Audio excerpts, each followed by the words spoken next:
Kenya Tourism Board was voted the leading tourism board in Africa, and this is obviously something that we don't take lightly. It's something that we're proud about, we're happy about.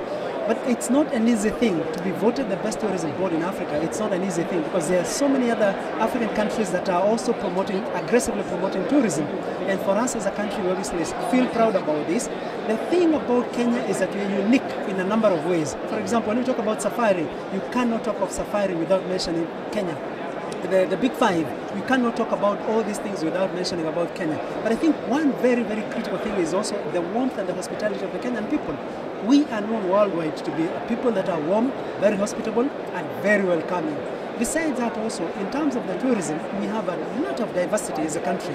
From the safari, wildlife safari that we're well known about, to the beach, we have a 480-kilometer coastline, which has a very, very unique beach in the sense that one can get into the sea, get involved in the water-based activities, and this is quite unique for Kenya as a country.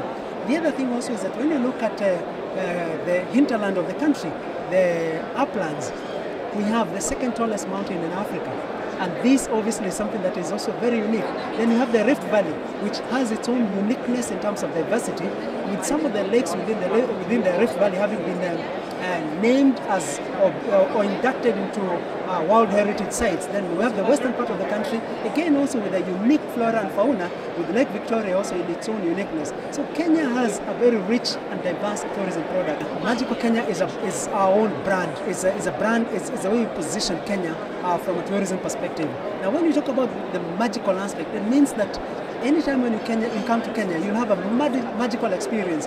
From the wildlife safari, we have about 59 national parks and game reserves, each in its own uniqueness, from the species of animals that you find there to the flora and fauna. And again, when you come, you'll find that you experience some magical experiences, which is why we talk about Magical Kenya. Again, also from the diversity of the tourism product, there are lots of different places that one can visit, and that's why we say that when you come to Kenya, you can do a different safari every day for 7 days in a week, and these are what we call magical experiences. There are lots of investment opportunities in the country.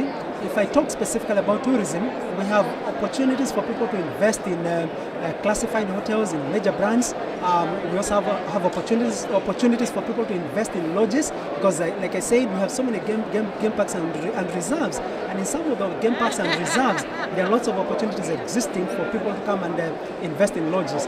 The other thing also is that we have opportunities also in terms of entertainment. Now, clearly as a destination, we see opportunities for people to come and invest in an amusement park.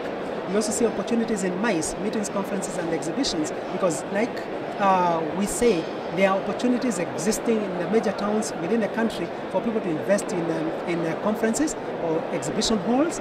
And then again, also in terms of our strategy of product diversification, the opportunities existing for people to come and leverage on the diversity of the products, whether it's in the birding area, whether it's in sports tourism, whether it's in cultural tourism, whether it's in agro-tourism, there are lots of opportunities existing. Now, if we look at generally the other opportunities existing besides the tourism front, I mean, Kenya is very well known again from a technological perspective. We are the creators of the mobile money transfer services. And again, when it comes to opportunities existing in mobile money transfer or even in ICT, there are lots of opportunities that we can say are available. Indeed, also from a tourism perspective, again, we envision to have some resort cities in the country, 5 in number, from the coast all the way through the hinterland. And when you talk about a resort city, there are lots of opportunities again available in that line. So I would say that Kenya is ripe and ready to do business, be it in terms of people visiting or be it in terms of people coming to invest.